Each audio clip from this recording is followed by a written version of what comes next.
पन्हाळा तालुक्यातील माले ग्रामपंचायतीच्या उपसरपंचपदी सुजाता संभाजी माळी यांची बिनविरोध निवड झाली आहे. सरपंच उत्तम पाटील यांच्या अध्यक्षतेखाली ही निवड झाली. निवडीनंतर कार्यकर्त्यांनी जल्लोष केला. पन्हाळा तालुक्यातील माले ग्रामपंचायतीच्या पंचवार्षिक निवडणुकीमध्ये जनशक्ती ग्रामविकास आघाडीने विजय मिळवून तिसऱ्यांदा सत्ता अबाधित राखली आहे. माजी उपसरपंच सविता अमोल पाटील यांनी राजीनामा दिल्यानंतर रिक्त झालेल्या पदासाठी ग्रामसेवक तथा निवडणूक अधिकारी रायशिंग वळवी यांनी सभा बोलावली होती.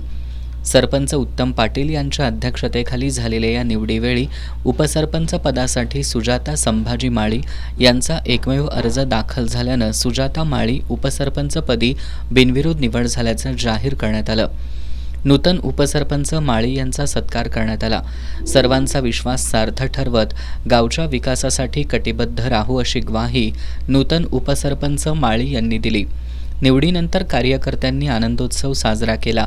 यावेळी ग्रामपंचायत सदस्य विक्रम जमदाडे, संजय पाटील, कृष्णात पाटील, स्वप्नील पाटील, शिवाजी चव्हाण, आबाजी पाटील, तंटामुक्त अध्यक्ष कृष्णात पाटील, विश्वास राबाडे, MD पाटील, तलाठी रोहिणी पाटील आदी उपस्थित होते.